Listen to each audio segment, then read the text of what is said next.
Greetings, welcome to Radiant Guidance. Today I'm sharing my December 2022 astrology update. Happy holidays. So as you know, December can be a quite eventful, lively month, festive as well. And if you're a planner type, you should love this. Grab your calendar, your cup of tea. You can take note of important dates as it pertains to your schedule. If you're more go with the flow and curiously wandered on here, well, just tune in, let the chat wash over you like a cool breeze, and know that whatever you need to absorb into your subconscious will, and you're just going to be that much more in the flow as we enter the new month. I have a quick little edit. I misspeak in the beginning. I say Mercury direct when I actually intended to say retrograde. It's written properly, but if you're tuning into the audio, I didn't want you to be confused. Enjoy.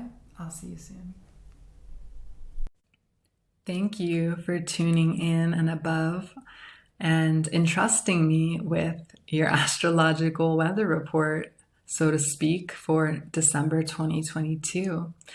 As usual, I'll talk about planets going direct, planets turning retrograde, days of intensity, days of harmony, and of course, I will talk about the key dates. So that'll be like the new moon, the full moon, planets changing signs, and I'll pull some charts so we can look at that together.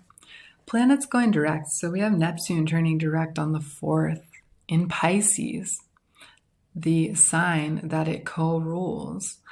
And if you've been following the astrology, you know that Jupiter will be in Pisces for a portion of this month as well. So these two planets will be conjunct, direct, and shining in their own domicile, which can be a nice energy. Jupiter is expanding that nature of Pisces. So can this be delusion on a grand scale? Perhaps. It can also be that spark of inspiration, the going into the unseen liminal spaces to get inspired, to transpersonalize our journeys and to tap into art or tap into giving back, being of service as well, with Neptune in Pisces, conjunct Jupiter for parts of the month. So we also have Mercury turning direct at the very, very end of the month, just before the new year. It's turning retrograde in Capricorn. So know that, so you can be aware that most of January until the 18th, Mercury will be retrograde, and you know the drill with that. It's a time for reflection, not necessarily forward direction, because Mercury going retrograde makes things not so linear anymore. So we can see the tech mishaps, we can see the delays and all of that good stuff. So days of intensity. December 3rd, we've got the moon in impulsive Aries squaring Pluto.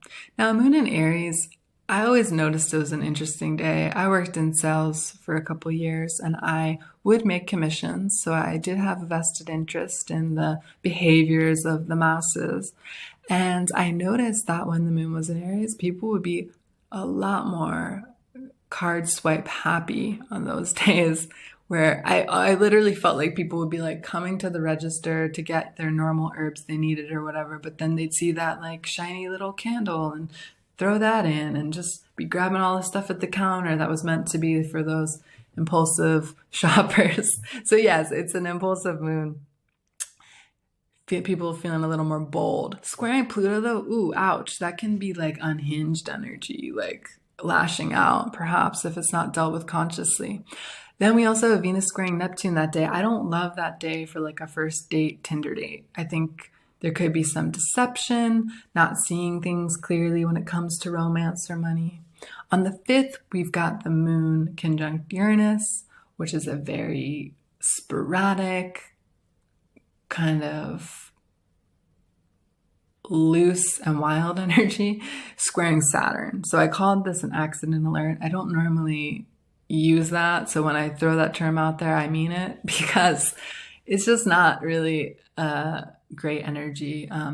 Uranus, Saturn rather squaring Uranus can just be like even more magnified by the fact that we have the moon conjunct Uranus in this chart. So maybe not the day to practice the new landing pattern for skydiving. So December 7th, we've got moon conjunct Mars, another kind of heated energy. And this is the full moon. So it's full moon in Gemini, a lot of anxious, frenetic energy, squaring Jupiter and Neptune. On the 18th, we've got the moon in Libra squaring Pluto and the moon opposite Chiron in Aries. Maybe not easeful relating on this day. On the 30th, we've got moon square Pluto and moon conjunct Chiron in Aries. It's another moon in Aries day and a square to Pluto, so it's similar energy to the third. And with all that moon and Chiron energy, at least on the East Coast chart that I pulled in the 12th house, is considered a kind of unfavorable house according to traditional or Renaissance astrology. And the ruler, at least on the East Coast chart, was Uranus ruling the chart. So I didn't love that chart on the 30th. The 31st is moon in Aries squaring Pluto, Venus, and Mercury. They're all kind of conjunct in Capricorn. And we have Venus with Pluto. So the 31st is New Year's Eve, I recognize. So that morning is really when the intensity of this square is happening. So if you do fancy going to your New Year's Eve celebration, go for it. You know, that square will be separating by the time midnight rolls around.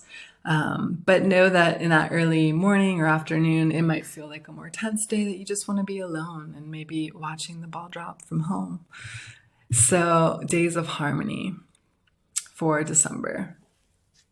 Yes, let's get into the flow. So on the 13th, we've got the moon trining the sun, the moon in Leo trining the sun in Sagittarius, and Venus is trining Uranus in the North Node. So this is a nice break for Venus. Venus was in some stressful aspects in November.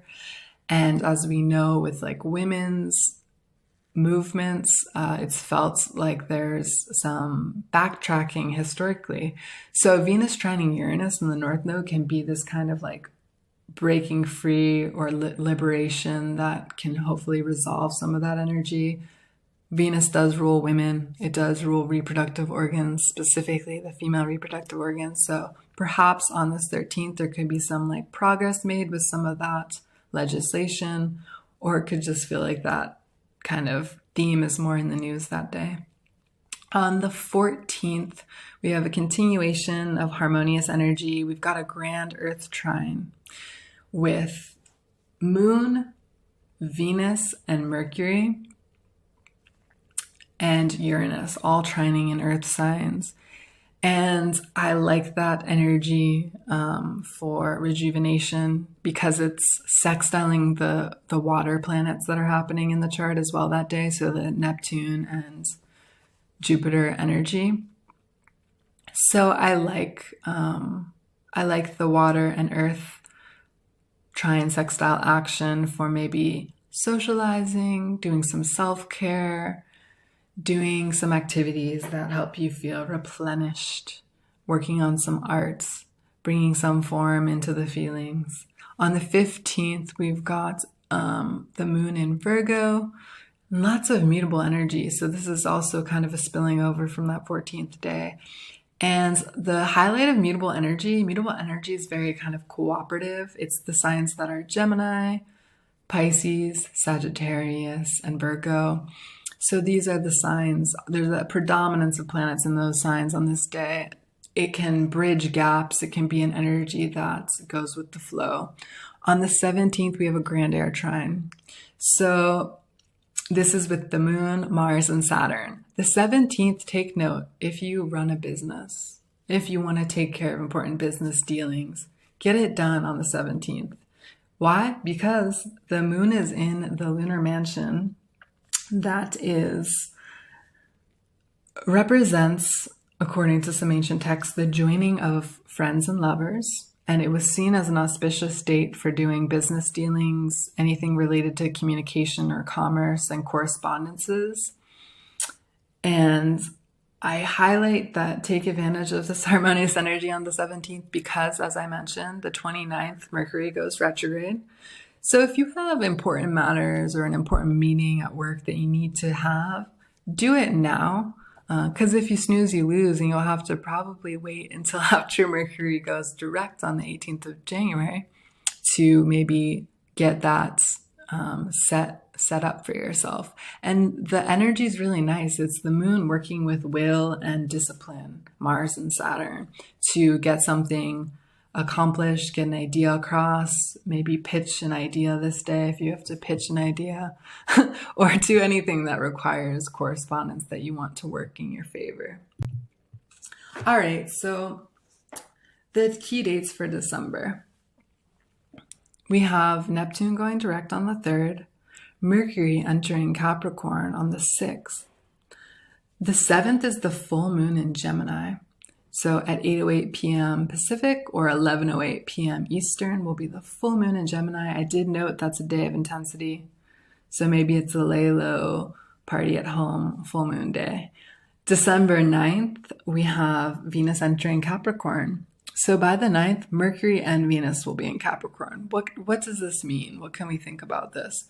So Mercury going into Capricorn, it's bringing discipline into the mental sphere.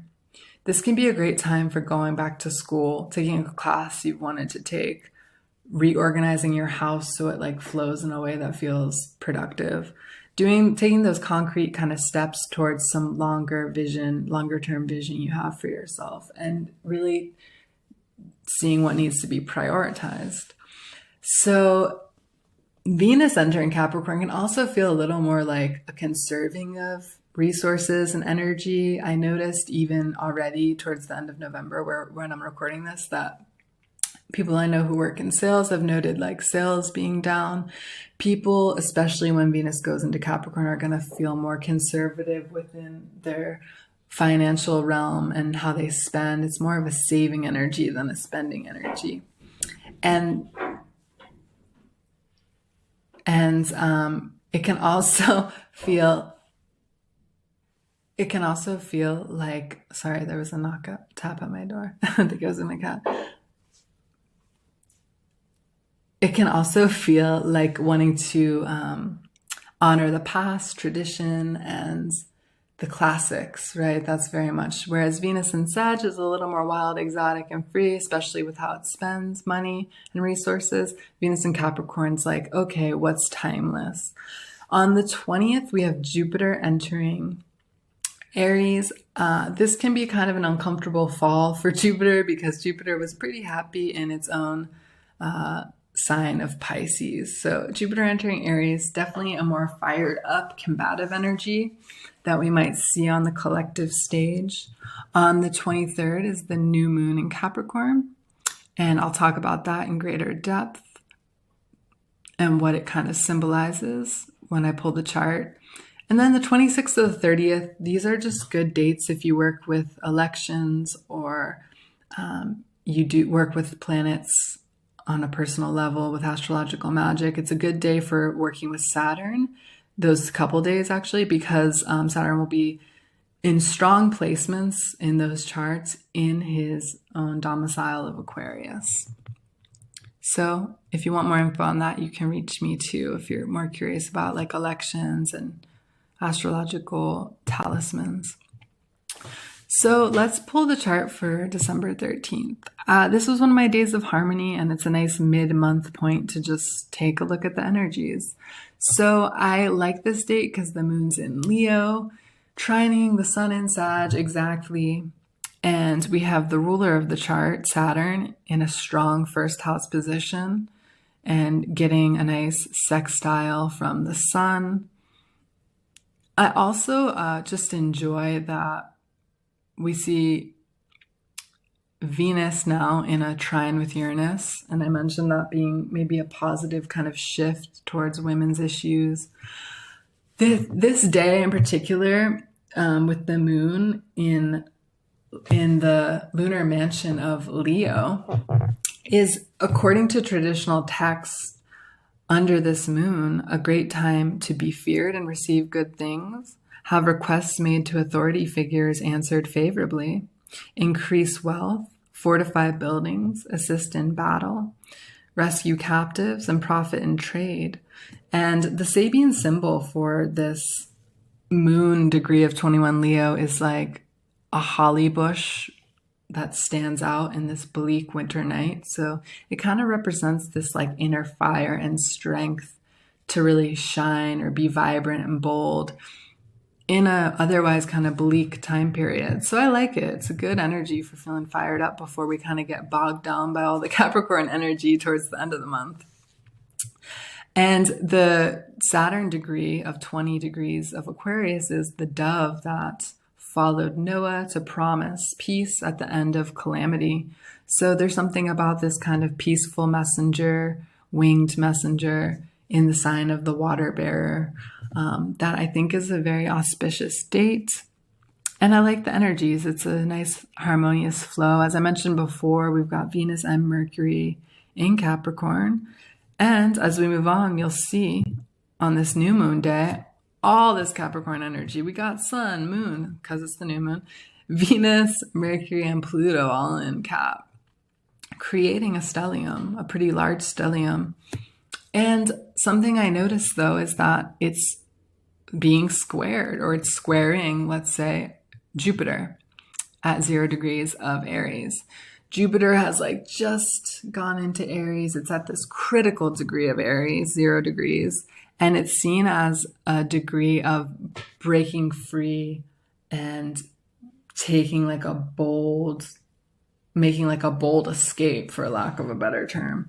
So new moons traditionally is a time to set intentions.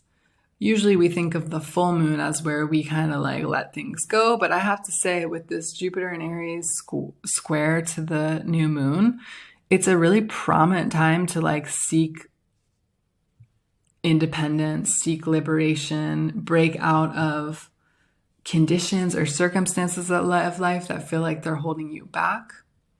Like make those intention lists, but also make a note of all the things that the circumstances that you want to liberate yourself from in your life and gain a newfound freedom. So this lunar mansion, this time period, right? Well, no, it is the lunar mansion. So the lunar mansion is the lucky one of assassins. So this is for 1 degree of Capricorn, where the moon and sun are. The lucky one of assassins, and it's also a winged messenger. So this was seen as not a good time to lend money or to get married. So, hey, don't plan the wedding on this day. But it was seen as a good time to administer medicine, to overcome an illness, to travel, and to also, it was seen as like captive slaves being freed under this mansion or escaping. So there is something about like breaking free with the energy of this new moon, but also with all the Capricorn energy, it's like, what practically can you prioritize in order to kind of achieve that goal come the full moon? So I hope this was helpful. If you guys want personalized readings, you can reach out to me. If you have thoughts, ideas about any of the astrological transits or aspects of the month, please comment below. I'm happy to answer simple questions. If you have like specific chart questions, reach me for a consultation. My website is linked in the description, and there's all sorts of resources also on my website, as well as places where you can get classes or book a personal reading. Thank you so much for tuning in.